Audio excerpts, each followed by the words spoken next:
আসসালামু আলাইকুম। আজকের এই ভিডিওতে আমি দেখাতে চলেছি যে কিভাবে আপনি যে কোনো জিপ ফাইলে পাসওয়ার্ড ব্যবহার করতে পারবেন। তো দেরি না করে ভিডিওটি শুরু করা যাক।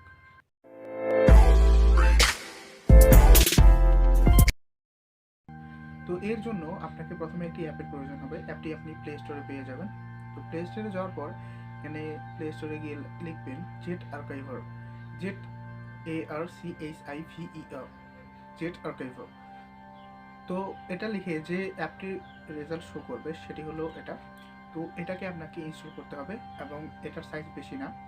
বাকি প্রসেসগুলো আমি মোবাইল স্ক্রিনে দেখিয়ে দিচ্ছি যে কীভাবে আপনি খুব সহজেই এই অ্যাপটি ব্যবহার করতে পারবেন। অ্যাপটি ওপেন করে নেবেন। অ্যাপটি ওপেন করার পর যে পারমিশনগুলো চাবে সবগুলো পারমিশনে দিয়ে দেবেন। এরপরে আপনি যেই ফাইলগুলোকে জিপ করতে চান সেই ফাইলগুলোতে চলে যাবেন।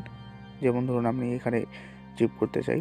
তো এর জন্য কী করবেন, যদি আপনি মাল্টিপল ফাইল সিলেক্ট করতে চান সেজন্য বাম দিকে এই সাইডে ক্লিক করতে হবে। তাহলে কিন্তু মাল্টিপল ফাইল আপনি সিলেক্ট করতে পারবেন। ক্লিক করার পর এইদিকে ডান দিকে বা মাঝখানে ক্লিক করতে হবে। ক্লিক করলে দেখবেন যে 3টি অপশন আসবে। তো এখানে 3 নম্বর অপশনটি অর্থাৎ কম্প্রেস, এই অপশনটিতে আপনাকে ক্লিক করতে হবে। কম্প্রেসে ক্লিক করার পরে দেখবেন যে এরকম একটা ইন্টারফেস আসবে। তো এখানে দেখবেন যে আর্কাইভ ফরম্যাট লেখা আছে একটি অপশন, আর্কাইভ ফরম্যাটে এখানে ক্লিক করবেন। ক্লিক করার পরে এখানে জিপ সিলেক্ট করবেন।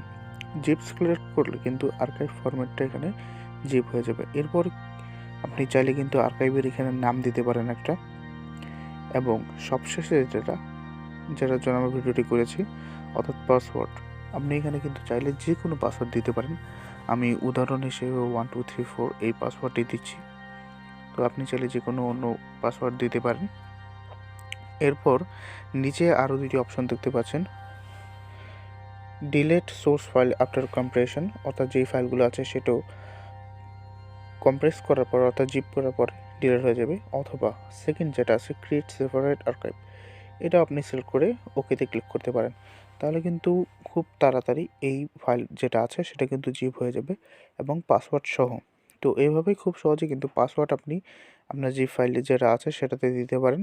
ভিডিওটি ভালো লাগলে লাইক করুন, কমেন্ট করে জানান ভিডিওটি সম্পর্কে আপনার মতামত।